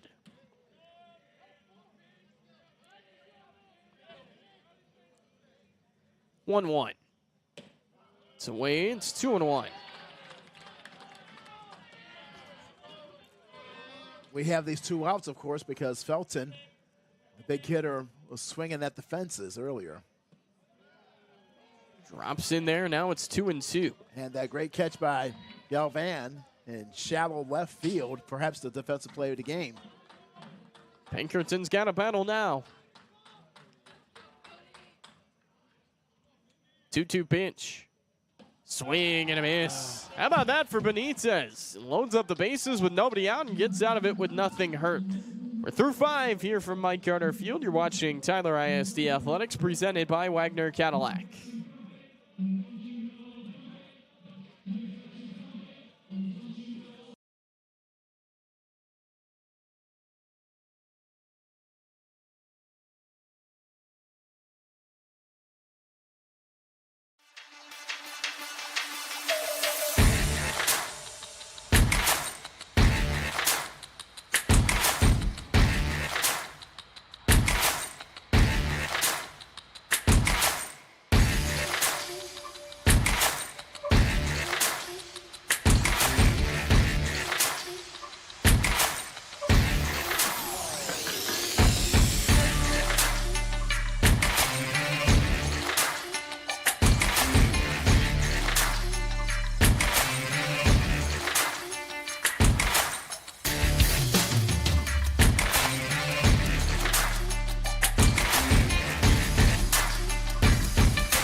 Top of the order here as we start the 6th inning from the Rose City. It'll be Drayden Galvan to swing it here for the Bison against Jaden Davis.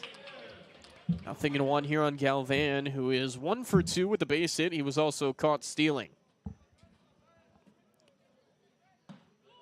There's a called strike 2. Quickly ahead 0-2.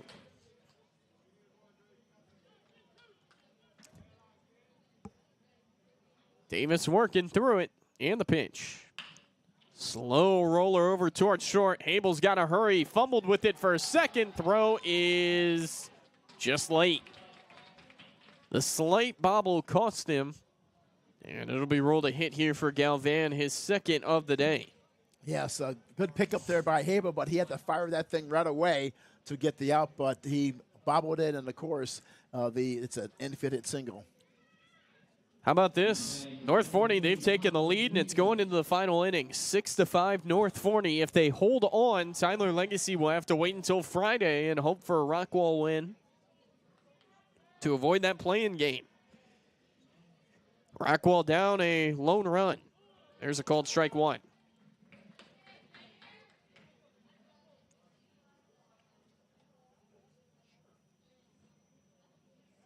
Snap and a throwback. That'd be an upset win. And Rockwall, they've been reeling lately. They've lost 3 in a row, and a loss there, they'd lose 4 in a row.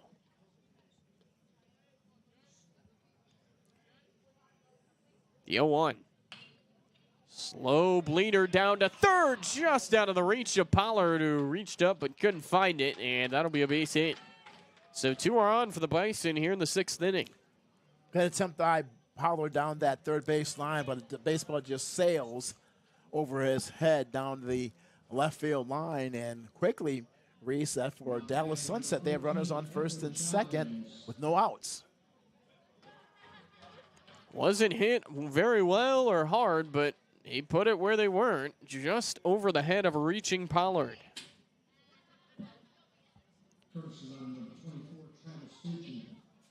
Courtesy runner also on for Benitez, who's now pitching.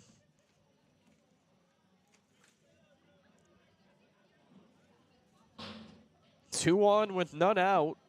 And here's Edwin Chavez.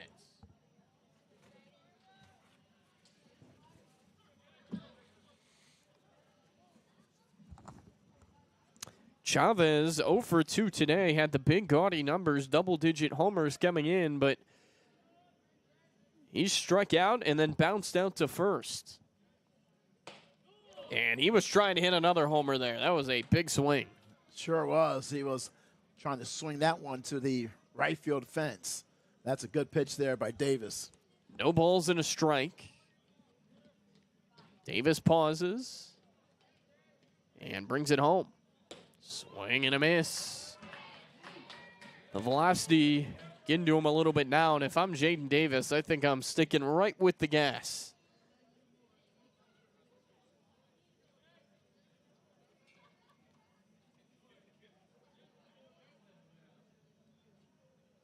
Oh, 2. Didn't stick with the fastball, but that one misses. 1-2.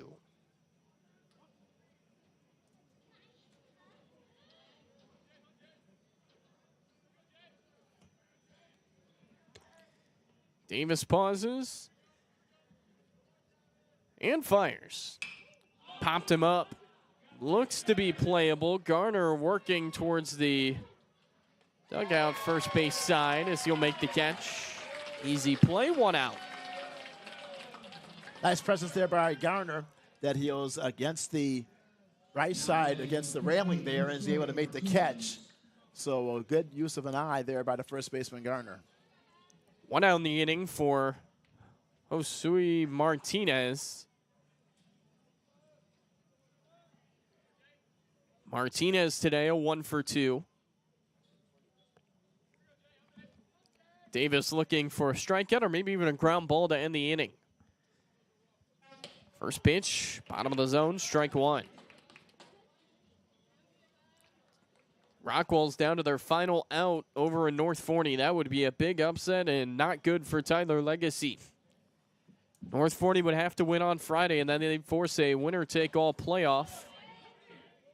I'm assuming to be on Saturday, but we'll see what day that ends up being. A 1-2 here on Martinez.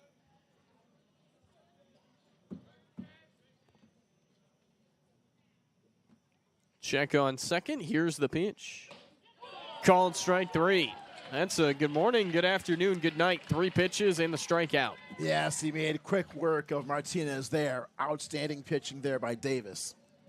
Davis now has collected 3 strikeouts. Tyler Legacy as a staff, they're into double digits. 2 outs for Aaron Chavez. Well, they have 5 hits to the Bison, but they have not gotten a runner to third base yet tonight.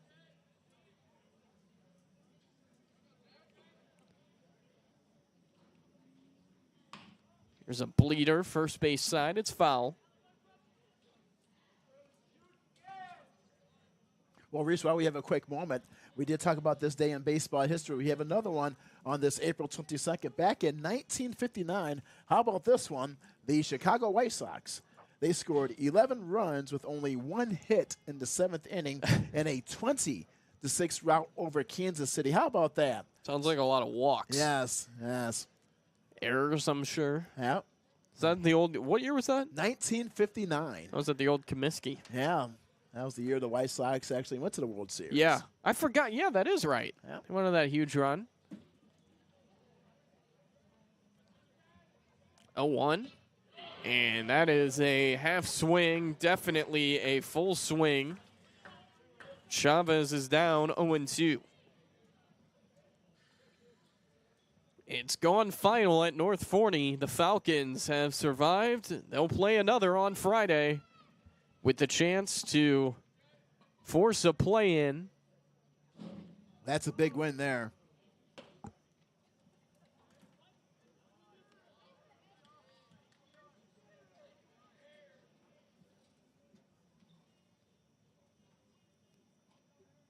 So North Forney and Rockwall, that's a big one for them too. They need to win to try to get second in the district. They all of a sudden have lost 4 in a row, their last 3 in district play after it looked like they were the favorites. Just missing from Davis. It's 1-2. Forney, they're also about to pull an upset if they can hold on. It's 4-3 Forney. Top of the 7th inning. Oh, wow. So we have some serious upsets going on tonight. About to check the Royce City score when I get the chance. See if Longview's maybe pulling the upset. There's a call on strike 3. Davis strikes out Chavez. He's got 4 of them here tonight. And it's still 7-0 Red Raiders. After 5.5, you're watching Tyler ISD Athletics, presented by Wagner Cadillac.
Bottom 6 here as we get ready to start things back up. Garner McKinney to bat for Tyler Legacy. This will probably be their last trip to the plate. Top of the order due up here against the one-time shortstop, now pitcher Pablo Benitez. First pitch, ball 1. Benitez in his first frame of work in that last half of the 5th, Reese, he retired 3 out of 6 batters, but also hit 2 batsmen and also allowed a double. Kenny, a slow tapper right side. This will not be an easy play. Picked up by the first baseman in Martinez, and he will have no play. McKinney, good speed, and nobody was going to get there. That's a base hit. Yes, that's a perfect example of all-out hustle, never give up on a play. McKinney taps that one down the first base line. He out-hustles the first baseman, Martinez, and is able to get that infield hit single.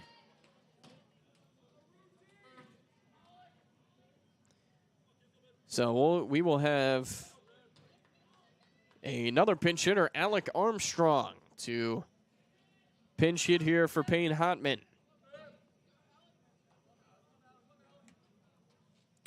Armstrong into the game. This will be his second game played this year, and he's got a base hit. First pitch he sees right back through the box, and the first 2 are on here in the bottom of the 6th inning. There you go. He just slices that one up the middle into shallow center field, and quickly for Tyler Legacy, Breeze, they have runners on first and second. Nobody out, and also with their top of the lineup. Here's Simeon Garner. He's working on an 0 for 3 with a run scored as well as a ribby. He's due for one here, Reese. Yeah. Well, if he could run into one, it would end it. Ball 1.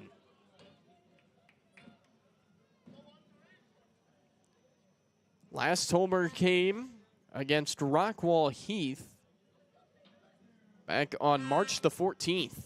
We even missed that time of the breaking ball. Yes, that one was just low and outside away from the strike zone. Surprised that Garner went for that one. He chased that. Royce City up 7-5 over Longview. This ball's hit well down the right field line, hooking near the corner, and it's just foul.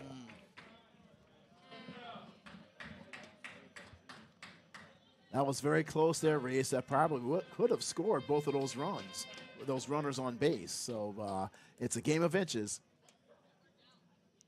1-2.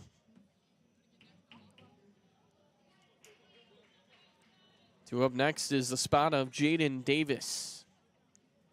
Tyler Legacy, 7 runs, 7 hits, no errors. Sunset, no runs, 5 hits. They've made 2 errors, and the 2 errors have come back to bite them. 1-2. Hard hit liner. Nice play by the second baseman. Chavez to second for 1. He turns it over. Double play. 4-6-3. Advancing to third on the play goes McKinney, but a big twin killing there and 2 away. Yeah, for Garner, he struggled at the plate tonight. Bounced that one right to Chavez for that 4-6-3 DP. And it appeared that for Tyler Legacy to have a chance maybe to score some more runs, but they have that runner on third base with 2 outs. Davis at the plate. Watches strike 1. Davis hit by a pitch his first time up. He was stranded at third back just an inning ago.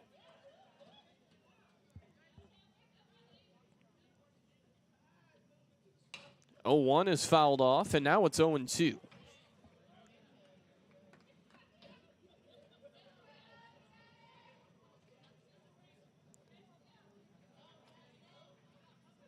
Next is Hable. 90 feet away, McKinney. Davis watches that one high.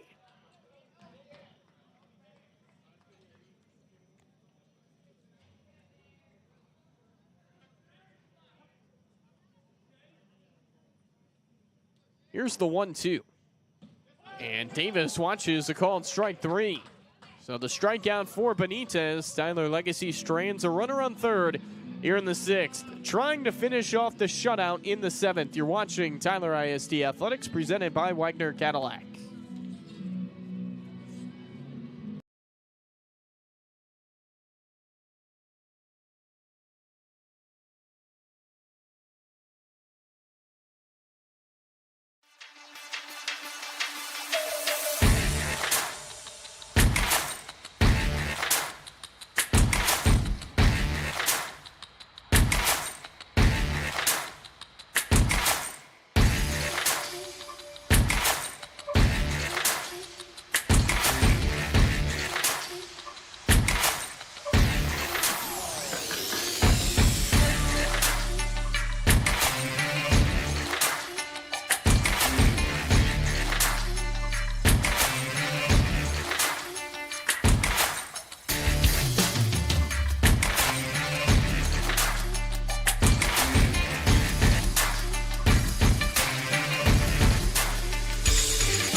Here we go, top of the 7th inning from Mike Carter Field. Jaden Davis on, and he would actually be in line for the save here, Herman, as he could go for the 3-inning save as he gets ready to face Gerardo Martinez. First pitch is fouled back, strike 1. And Davis has 4 punch-outs in the game. He's retired 6 out of 9 batters through 2 frames of work, so he's done a stellar job.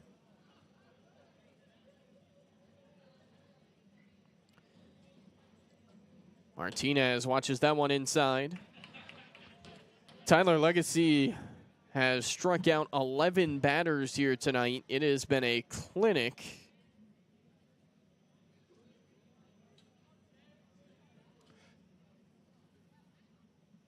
1-1, fouled back again. Well, Reese, while we have a quick moment, since this is the 22nd, how about this one? How about jersey numbers? Famous baseball players who wore jersey number 22. How about Roger Clemens? Pitched for the Yankees and also for the Astros. There's a called strike 3. Went right to the fastball and blows away Martinez for the first out here in the 7th. Punch out number 5 for Davis. So Davis has now struck out 3 batters in a row dating back to the 6th inning. One out here is Julian Lopez, the left fielder.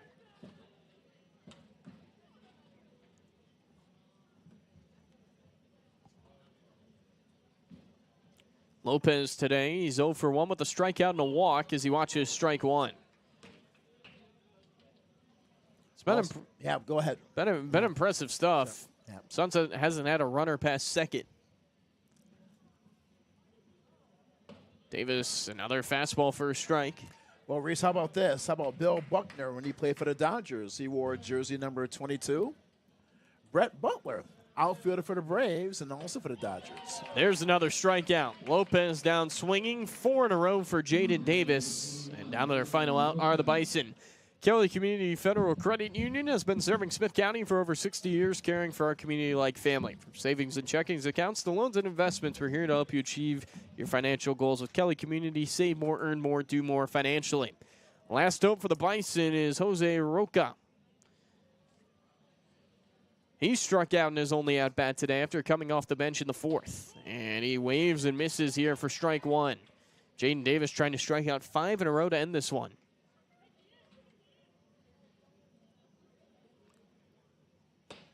Wave and a miss. I mean, he has got nothing but swinging strikes lately. I'll tell you, he is really hot on the hill for Tyler Legacy.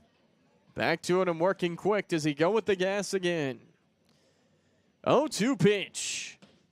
And he struck him out looking right at the bottom of the zone. It is 5 straight punch-outs to end the game for Jaden Davis.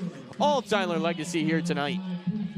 In total, Reese, that's 14 strikeouts by the Tyler Legacy pitchers. Wow. Calvin Rippey with 7, and Davis responds with 7. Total domination, 1, 2, 3. And for Dallas Sunset, they go down in order in the top half of the 7th. And for Tyler Legacy, they improved to 15 and 13 on the year. And for Dallas Sunset, they dropped to 15 and 15 on the season. We'll step aside for about 60 and come back to recap it. You're watching Tyler ISD Athletics presented by Wagner Cadillac.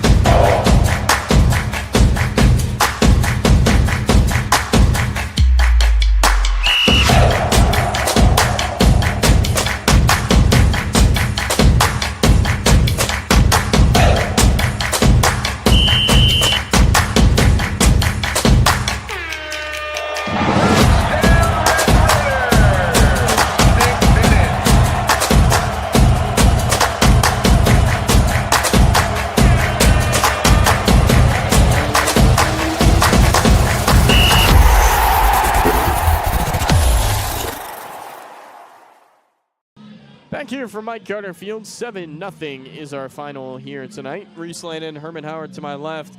Easy win for Tyler Legacy, all things considered.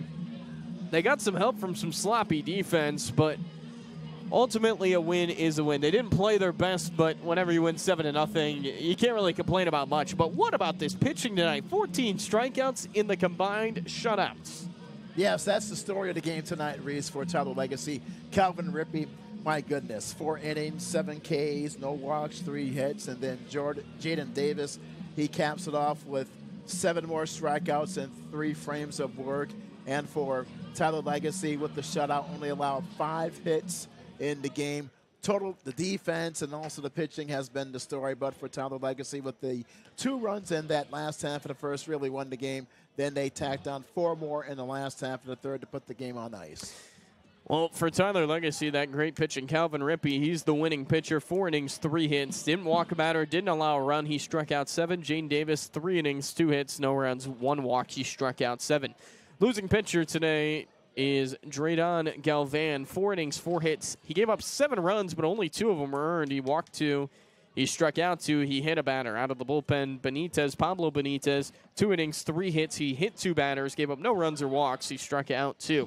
For Sunset, they're 15-15. Both these teams will go battle on Friday. Tyler Legacy has a chance to give Sunset a losing record on the season.